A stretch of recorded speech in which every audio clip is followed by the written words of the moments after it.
Hey, Jim Remley here with eRealEstateCoach. You might be experiencing something I call the gap. I know a lot of my agents have come to me recently and said, I'm having a gap in income. They had a hill where they did really well, but now they're having a valley. And why do we have gaps in income? Why do we have gaps in our business activity? Well, there's a reason I'm going to show it to you in just a second, but here's what can happen to you when you suddenly have that realization that you're in a gap period. You can start to panic. You can panic that your pipeline's dry. You can have some fear attached to that you may never be able to recreate the success you already have had. And the last thing is you can just be flat out angry that you're not producing at the level you know you're capable of producing. And so why does a gap occur? Well, the gap occurs because we stopped prospecting.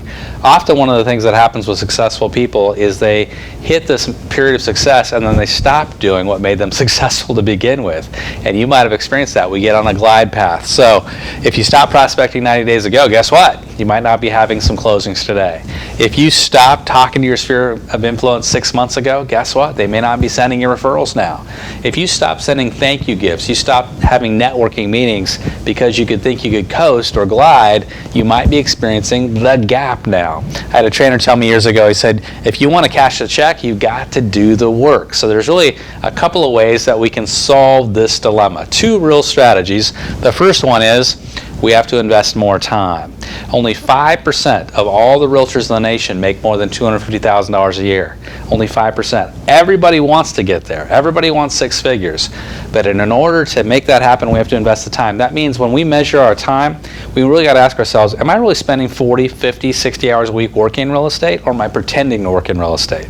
Most of the time when you study agents' time logs, you'll find that really they're not doing even 40 hours worth of work. So first, set aside your time, start scheduling everything you do. And second, prioritize what you're doing. Focus on better priorities. When you come to work, if you're not producing the results you want, it's probably because you're not focused on the right priorities. I'm going to give you a simple method for totally re-strategizing and filling in that gap rapidly. I call it the 4-1-1-1-1. And here's what it is. And if you invest in this, it will work. So 1 hour every single day of uninterrupted prospecting. That means you're closing the doors, you're not doing anything else but prospecting. Any kind of lead generation works, whether it's your sphere of influence, for sale by owners, expired listings, open house, business to business. We give them all to you, by the way, at eRealEstateCoach. We've got a ton of mastery courses over there. You can plug into one of the mastery courses and just start running. So they're all over there, very inexpensive. Check them out. What the goal of that 1 hour of lead generation, though, is to set one new appointment. Every hour I spend, I want to set at least one. You'll probably set more, but at least one. And then every day I want to go on one appointment because I set one yesterday. And the fourth thing I want to do is I want to add at least one person a day to my sphere of influence. By just committing to that 4-1-1-1-1, you're going to have transformation in your business. But here's the secret, and that is consistency. To get compound results, we have to be consistent. We can't just do it today or tomorrow or the next day. We have to do it week in, week out, week in, week out. Simple thing we can do is just mark on a calendar that we've accomplished the goal. Try to have no breaks in your X's. Try to have that streak, we call it in the business. So I hope this helps you. I hope you fill in your own gap. Have a great day, good selling. We'll see you next time over at eRealEstateCoach.com.